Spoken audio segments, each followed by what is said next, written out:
तिसंगीला आलेलो आहे. या तिसंगी नवीन गावठांचा डीपी जळून 2 महिने झाले साहेब. लोक अंधारात आहेत. सगळ्या माय भगिनीची अडचण झालेली आहे. दोन महिन्याचा डीपी नसेल तर ही काय बरोबर नाही. तुमची MSCBचे तुमचे वायरमॅन तुमचा शाखा अभियंता काय करतो? गोट्या खेळतो का? त्याचं काम नाही का बघायचं? तक्रार दिलेली आहे त्यांच्याकडं.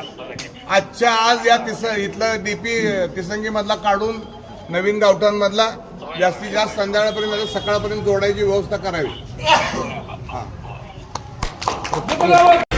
वादळ वारा पाऊस धारा संकटाचा येऊ दे मारा.